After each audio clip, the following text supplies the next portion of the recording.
One of the things I love about Wine Access is their ability to source wines from all over the world that no one else has seen and bring them to you here.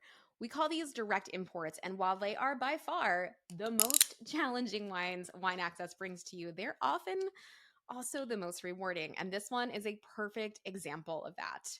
This is a labor of love that has taken the better part of about a year to bring to you, but I'm so excited that the moment has finally arrived and we can introduce to you the Story Super G GSM. This is a gorgeous, gorgeous blend that is reminiscent of the Rhone, but also sort of an homage to a Super Tuscan. It's 58% Grenache, 36% Syrah, and 6% Mourvedre. And the reason that they sort of call it an homage to a Super Tuscan is the fact that this particular region, the Grampians region, is not known for Grenache. It's known for Syrah. And when we look at Super Tuscans are wines that have Sangiovese in them, but they're also sort of including other grapes from other places, i.e. Cabernet, Merlot. This is coming from Western Victoria, which is about 3 hours from Melbourne. It's a striking mountainous region bordered to its west by a national park and east by a mountain range. And as I said, it's planted to about 80% Syrah, or as the Aussies call it, Shiraz. And this producer has access to some of the only Grenache and Mourvedre vineyards in the entire region. Now, there's a couple things that you're definitely going to want to look for in this wine. Number one, I should definitely call out the fact that, as you saw, I just took this screw top off the wine. The Aussies are known for using screw top. It does not denote quality. In fact, some of the most expensive wines in the region are using screw top. The Aussies firmly believe in the power of what we call the Stelvin enclosure. So don't be alarmed by that. That, of course, does not mean that you're getting a cheap wine.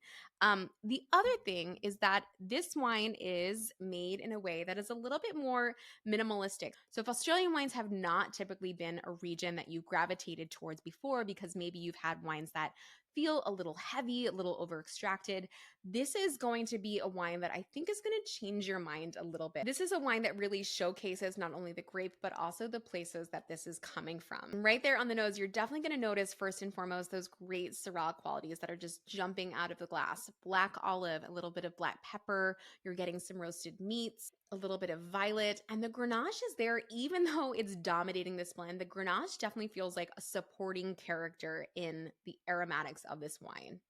I also love how the Mourvedre is giving it this sort of umami characteristic. You know, Mourvedre for me always gives this just otherworldly quality that isn't quite fruit. It's not quite spice. It just feels like mushroom or rock or something that's very umami. Grenache is there to lend a helping hand with all of that great strawberry kirschy fruit as Grenache typically does.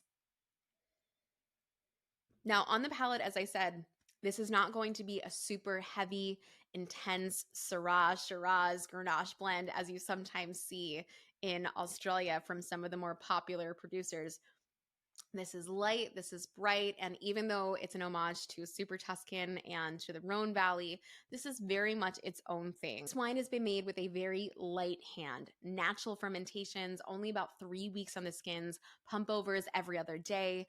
This wine really, to me, represents something of the next generation that we're seeing in Australia, and the stigma around Australian Shiraz and blends really is falling by the wayside because of producers like the Story.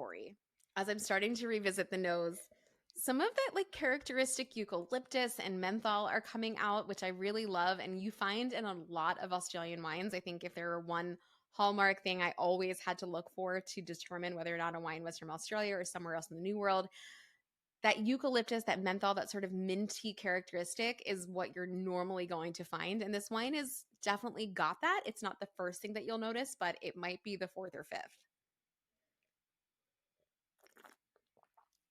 Definitely get this with anything that you are going to be grilling for these spring and summer months. It's going to go brilliantly with all of those things ranging from protein to vegetable. But it also is a wine that's really not in need of food. This is a wine that I would be happy to drink all by itself. Just like many wines of this sort of ilk, I really love these to be a little bit more on the chili side. It's sort of a crushable red because of how it's made. It's not seeing a ton of new French oak. It's not seeing a ton of time on its skins. It's a lighter, fresher style of Grenache Syrah Mourvedre or GSM. And so when we see that, we often like to serve this on the chillier side. It can definitely go in a wine glass like this, but also don't be afraid to put it in a tumbler if you're going to be outside in a place where glass might blow around. I love this as a party wine. I love this as a wine to bring to dinner. I love this for a lot of different reasons. And frankly, I think you are too.